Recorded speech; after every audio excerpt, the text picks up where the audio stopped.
Tenemos a Lino de la Barrera y Juan Pablo León. Y Juan Pablo justamente nos decía antes de entrar al aire que sobre el pico y placa nada está dicho. ¿Cómo están? Bien, ¿Qué gracias, tal? gracias. A ver, hoy comenzó, digamos, desde un aspecto normativo, informativo. No hay todavía la multa, que es 300 y pico soles. Las placas pares.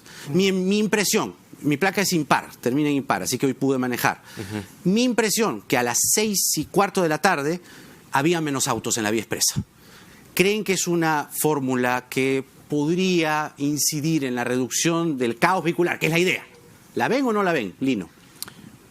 A ver, hay que entender que una medida de pico y placa tiene una consideración inicial básica, y es que es una medida de corto plazo con miras a implementar algo más grande, que sería una solución de tránsito para la ciudad.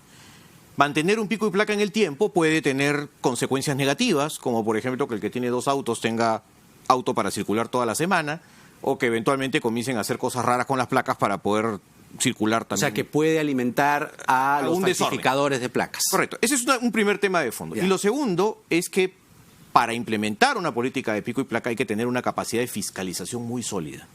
Y cuando hablo de esto, hablo de Policía Nacional, de inspectores municipales, porque no hay que olvidar que en estos corredores que están siendo afectados por el pico y placa hay mucho colectivo, ilegal por cierto, pero colectivo al fin, que tiene que ser fiscalizado. O sea, dile pues que no vaya el par, impar, y ellos van a tener que salir a la calle, y ya hemos visto el comportamiento que tienen contra los inspectores municipales. Pesqué 3 vehículos, solo que estaba manejando y no podía ser tan irresponsable tomar la foto porque iba a cierta velocidad, pero pesqué 3 vehículos con placa par circulando. La primera cosa. En las avenidas restringidas. Sí. Segundo, que lo que me contaban a la mañana es que las rutas alternas eran un caos. ¿Seguro? Es decir, no circulaban por la troncal, hacían caso a la norma, pero iban por la alterna. ¿Es una medida incompleta para ti, la del pico y placa?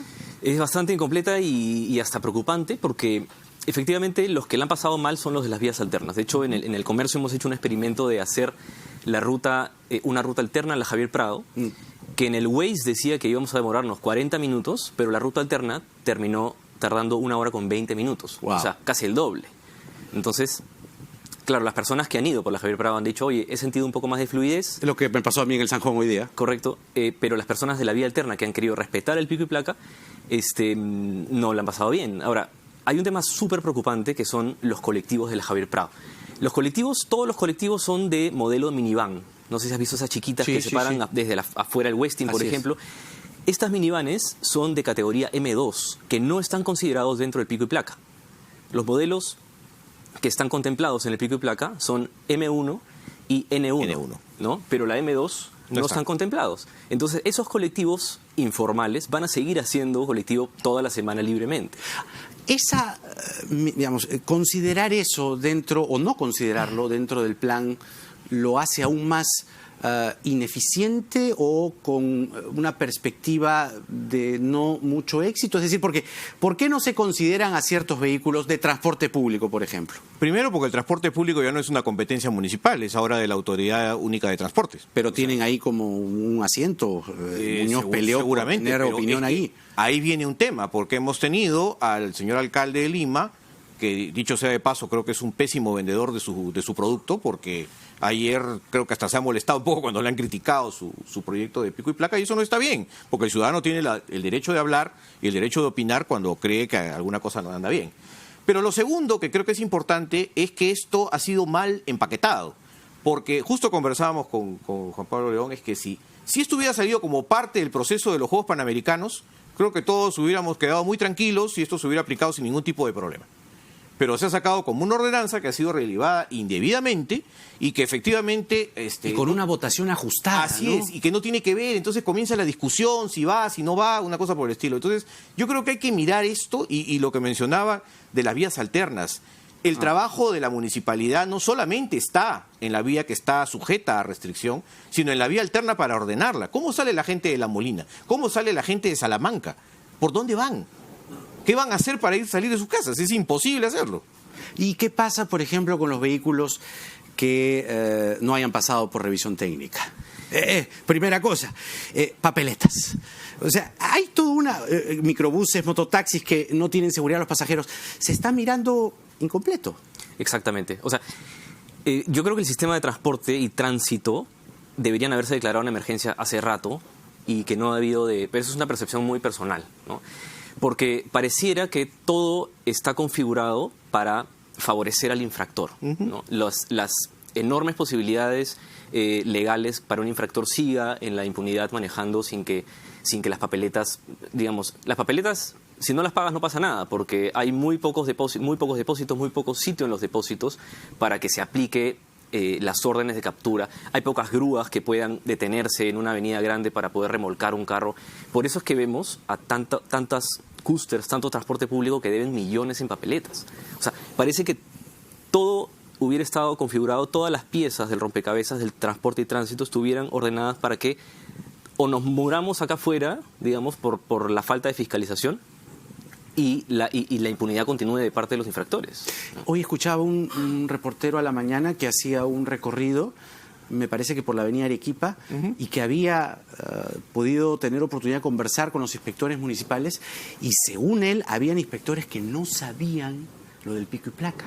Seguramente. Es decir, el nivel de información es incipiente. Sí, es decir, acá creo, tú me dirás, Lino, tú eres el experto, ¿no ha faltado una campaña previa? Pero es que normalmente cuando yo quiero que esto funcione, lo hago así. Comienzo con una especie de periodo educativo, pero no de papeletas educativas, sino de información hacia el ciudadano, para que esto funcione. Pero creo que de alguna manera no se puede negar el derecho de la municipalidad de querer hacer algo.